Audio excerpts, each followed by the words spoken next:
how is energy burned? And this is a big part in weight loss, but how is energy burned? If we can find out or talk about how energy is burned, we can hopefully navigate a little bit easier in the process of weight loss. So energy, three different ways we talk about energy being burned: your basal metabolic rate, your physical activity throughout the day, and also the thermic effect of food. So basal metabolic rate is about 50 to 60% of your overall calories, and this essentially is what the amount of calories that your body needs to stay alive on a day-to-day basis. So just stay awake, proper brain function, to keep your muscles alive, to allow you to literally just, if you sat in bed and did nothing, to keep you alive. And believe it or not, there's actually a large amount of cell processes that happen just when you're sitting and doing nothing. So 50 to 60% of your calories is a large amount of calories that are basically from nothing. And when it talks about weight loss and obesity being genetic, this is one of the big driving forces. Your basal metabolic rate, for the most part, is genetic. There are a few different ways that you can increase this very slightly, but for the most part, this is the genetic thing. So when you're talking about being dealt a hand of cards where it's like, okay, I'm more prone to obesity, potentially a little bit if we're talking about basal metabolic rate. Some people are going to have one that are a little bit higher, some are going to be a little bit less, but just know basal metabolic rate eats up the most amount of your calories, and there is very little you can do about it. One of the things that I mentioned that you can actually use to improve your basal metabolic rate very, very slightly is by building muscle. Building muscle burns more calories at rest. So if you think about it, you can build muscle, and right now, if I have any bit of muscle on my body, that's burning calories doing nothing. Absolutely nothing. So the more muscle mass you have, essentially you're going to be able to burn more calories at rest. But this is something you actively have to do, which is why I kind of put it in with basal metabolic rate, but it is sort of a activity lifestyle intervention. But just know that once you build muscle, that's literally burning calories forever, which is cool, assuming you keep lifting weight, right? The next portion of where are we burning calories from comes from physical activity. This comes from about 20 to 30% of our physical activity through the day, or excuse me, 20 to 30% of the calories we burn come from physical activity. And this can fluctuate a lot from individual to individual. There's going to be some people who are completely sedentary, some people who are out running marathons, and this is something to note when it comes to physical activity and burning calories. It is very adaptable, and also it is the most changeable. So two different things we need to unpack there. It's the most adaptable and the most changeable.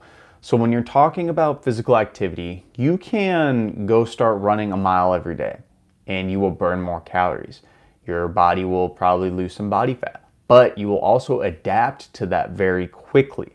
You will adapt to that and your body will start burning less calories doing this activity because your body actually becomes more efficient at it.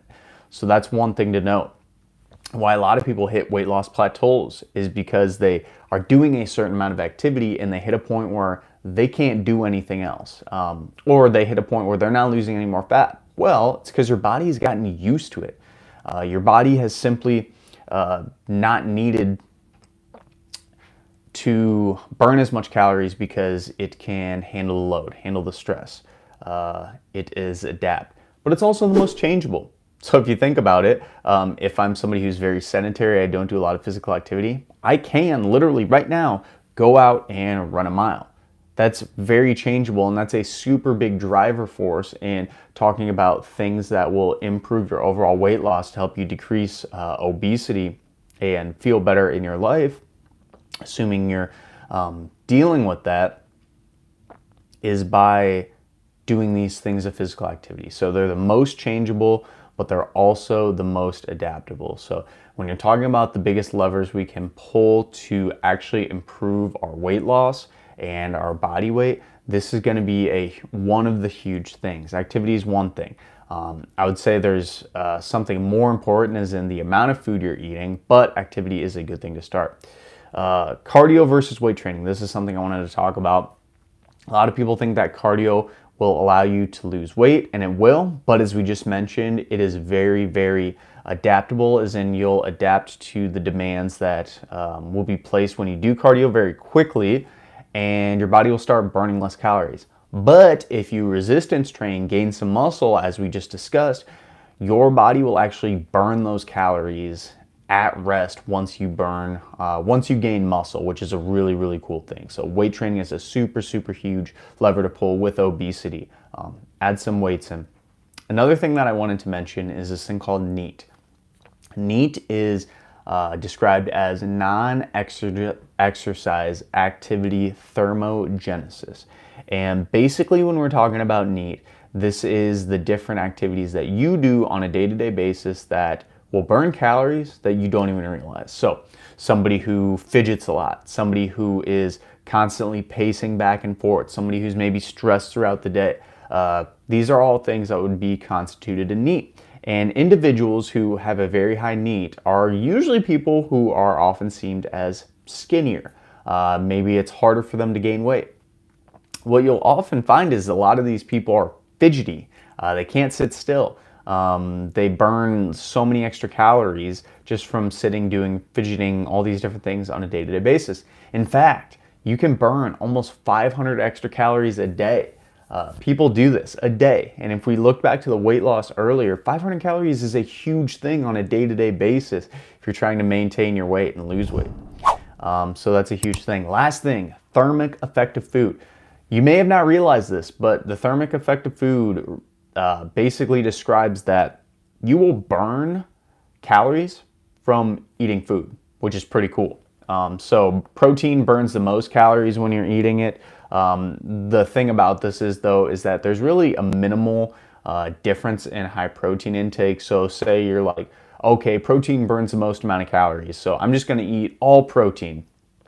Simply because it's going to burn so many extra calories and I'm going to burn so much extra fat off my body. That isn't really the case. It's a minimal difference, but it is something to note that protein does take more energy to actually burn itself. So in summary, the 3 ways that we can burn weight, or our body burns weight, is through the basal metabolic rate, which is the energy to keep us alive. That has the most. Physical activity, that's stuff like running, moving throughout the day. 20 to 30% of your calories are burned through that. Very highly changeable, but also highly adaptable as well. Thermic effective food, that's just the calories it takes to burn the food that you can consume. I'm out of it, no man to tell me you know